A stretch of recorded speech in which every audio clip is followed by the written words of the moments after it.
Lep pozdrav, spet je ponedeljek in spet je čas za športni pogled na spletni strani delo.si, tokrat z nekoliko drugačno vsebino, športno-rekreativno. Z menoj je namreč direktor Maratona Franja Gorazd Penko. Lep pozdrav.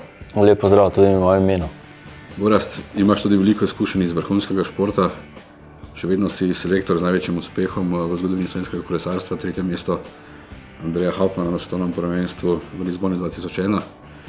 Je kakšna primerjava med temi vrhunskimi pričakovanji in pričakovanji enega tazga maratona glede napetosti višine temperature, recimo? Primerjav je veliko, še vedno v bistvu je moja tista ljubiteljska žilica trenerski poklic, katero pa v bistvu zelo moti sedaj organizacijski proces maratona, ki praktično poteka celo leto, tako kot trening procesi v športu. In pač tekma je najbolj stresen trenutek, pač na dan tekme. Pri organizaciji maratona je praktično stresni trenutek celo leto, da v zadnjem mesecu, ko so res tiste zadnje priprave, ne govorim. Na Maratonu Franja lahko vseeno govoriva kot o nekem fenomenu v slovenskem prostoru. Vemo, kakšna je situacija, vsi govorijo o recesiji, padanju. Zdi se vsaj nazven, da Maraton Franja še vedno raste in raste. Ali imamo napačen občutek? Maraton raste oziroma se dopolnjuje. Pač ne vem, po kakšnem ključu je pač kolesarstvo postalo v nekaterih pogledih drugorazredni šport v Sloveniji, vendar če pogledamo danes na cestah, je kolesarjev vedno več, oziroma nas je. In verjetno ta vpliv, to število vpliva tudi verjetno na glave v podjetjih, ki pač odobrijo sredstva za določene prireditve. Vendar kljub vsemu obnašamo se dokaj racionalno v samem delovanju društva. Pač vsi delamo za 3, ne za 2. In na ta način nam v bistvu uspe nekako organizirati vsako leto to prireditev, ki je po organizacijskem obsegu v bistvu lahko rečem vsako leto 20% večja. Ne vem, mogoče poznajo vsi delo v našem društvu in vejo, kako se vsi trudimo in imajo občutek, ki nam priskočijo na pomoč. Letos je 32. izvedba maratona. Po tvojem vodstvom v zadnjih letih je zadeva dobila neke nove razsežnosti. Prihodnje leto bosta celo 2 Franji, lahko rečemo, še svetovno prvenstvo za rekreativce.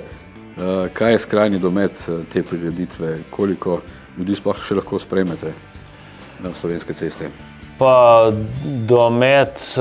skrajni domet, kar se tiče številčnosti udeležbe, praktično je lahko neskončno, kajti organizacija zahteva neke postopke, kjer ni v bistvu važno, jih štarta 5 na maratonu ali pa 15.000.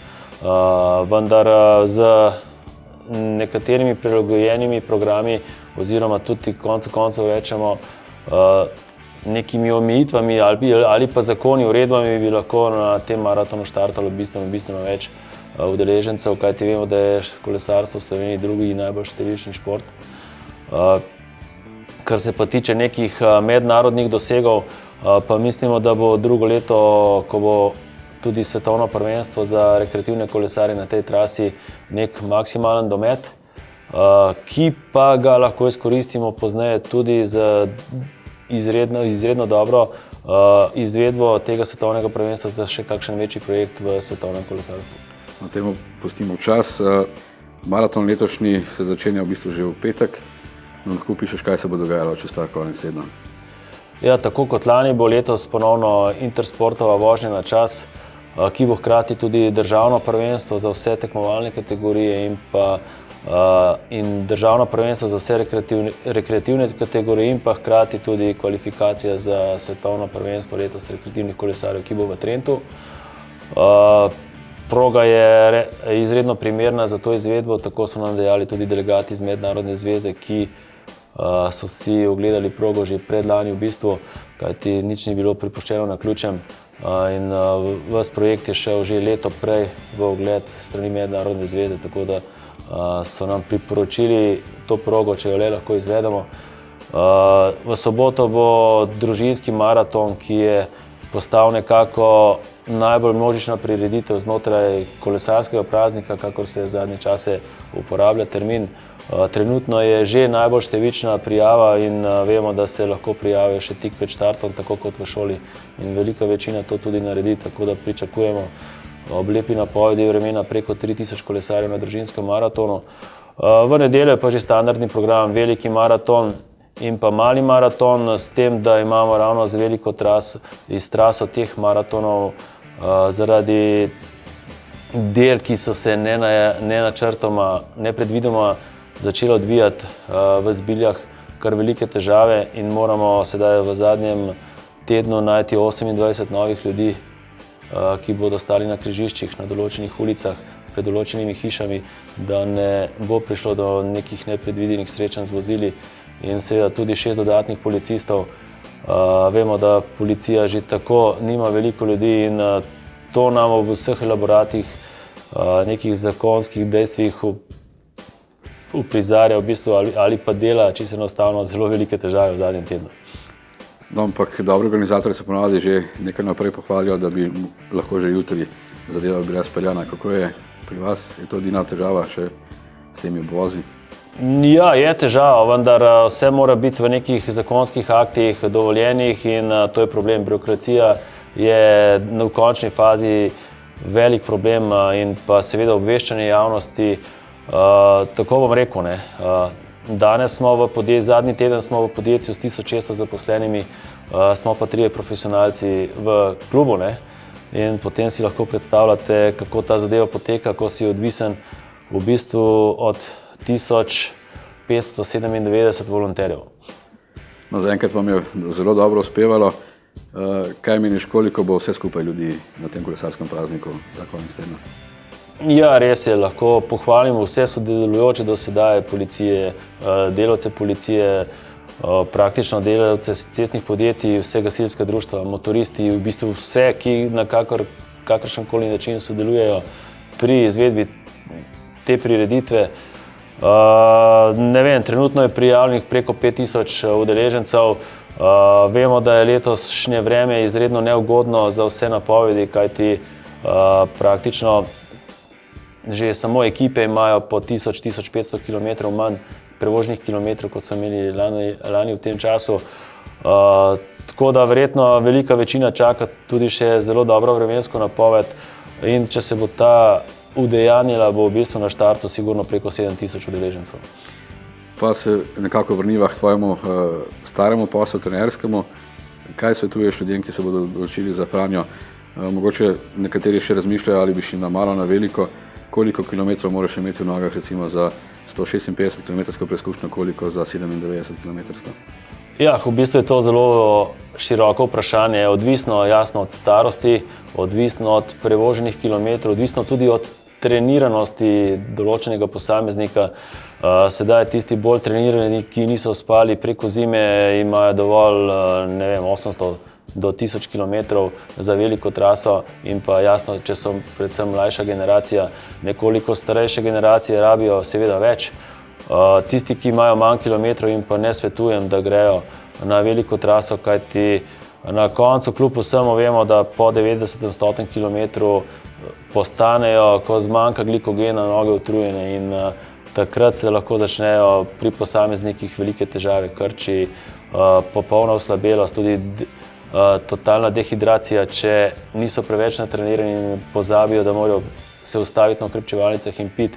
In recimo s takimi posamezniki lahko rečemo, da so delno celo neodgovorni do samega sebe, ima na koncu zdravstvena služba kar veliko težav in pa seveda tudi organizator, saj se prireditev zavleče tudi za uro, uro in pol. Vemo pa, da poteka vse po nekih predpisih, ki so v elaboratih, zaporah in to nam organizatorjem na koncu povzroča težave. Če hočemo, da smo nekje z užitkom na trasi, bi rekel, da mora vsak posameznik toliko poznati samega sebe, da ga množica ne zavede tudi pri diktiranju tempa. Tudi imeli smo udeležence, ki so dobili medalje na olimpijskih igrah in so potem 15 km do cilja stopili iz kolesa in sedli v koruzo, ker so se predozirali pri intenzivnosti, v bistvu bi lahko tako rekel. In recimo, če se temu če temu podleže lahko vrhunski športnik, veste, da lahko potem tudi navaden smrtnik in pač raje malo manj kot preveč. Sicer pa, kaj meniš, kaj se da še postoriti recimo v 6 dneh? Marsikdo se bo najbrž zaletel, sedaj je na kolo ta teden, ko je napoved kar ugodna, najbrž se ne da nadoknaditi, kar niso postorili že v začetku sezone. Takole bom rekel, marsikaj se da v rekreativnem kolesarstvu, za tako prireditev se da marsikaj narediti tudi v zadnjih 4 dneh, vendar potem, če bi bila danes recimo 4 dni do maratona, bi danes priporočal vožnjo dolgo 4 ure, jutri dolgo vožnjo 2 ure pa pol in potem 2 dni počitka do maratona. Ne? Torej, zadnji kilometr pred maratonom v petek ali v četrtek? V četrtek. In to zelo veliko, če prej nisi vozil nič. In potem nič kolesa? Nič. Kaj pa Kajti maraton ni dirka, kljub vsemu je to pač prireditev, kjer se najdejo pač vsi interesi. Vaši kolegi so rekli, to je dirka vseh dirk, je maraton, je družinski maraton, je za ljubitelje kolesarstva in praktično vsak spekter kolesarstva se najde tle noter, tisti, ki hočejo tekmovati, pač hočejo tekmovati, tisti, ki hočejo preizkusiti samega sebe, lahko samega sebe, tudi na kronometer recimo, tisti, ki pa pridejo se družiti, uživati, imajo pa recimo zelo široko časovno zaporo in recimo takim priporočam, da se tudi na okrepčevalnicah ustavijo in tistim jasno malo manj pripravljenim, kajti na koncu brez postanka je, kljub vsemu, da je več ali manj ravninska trasa ali zelo lahka trasa, maraton Franja ob neugodnem vetru zelo težak. Prehrana je tudi pomemben del za kolesarje. Kako napolniti rezerve pred maratonom? To je segment, v katerem je v zadnjih 10 letih ogromno napisanega in povedanega in v bistvu se bo samo ponovila hidratna prehrana, čim manj sladkov v vročem vremenu, da napolnimo glikogenske rezerve, vendar ne moramo jih napolniti, če ne naredimo predtem izredno dolgo vožnjo, o kateri sva govorila prej. To pomeni, takoj po dolgi vožnji treba začeti z dopolnjevanjem hidratov in s tem se naše glikogenske rezerve povečajo nad tisto prejšnjo mero, ki smo jo imeli brez treninga in na ta način nam ta zadeva pripomore, gorivo pripomore k da bomo lažje prekolesarili traso, kljub vsemu pa prehiter tempo tudi vrhunske športnike uniči in jasno rekreativne kolesarje še toliko prej. In prav ta tempo, ker gre za nekako nek skupinski kompleks, čredni, te potegne noter in tu se velika večina udeležencev preceni. Torej, kot za vse velja tudi na maratonu Franja s pravo mero po pameti. Sicer kaj posebnega čaka letos udeležence, kaj kar niso vajeni iz preteklih let? V bistvu nič posebnega, mogoče to, da bo nekoliko lepša cesta kot ponavadi, manj del.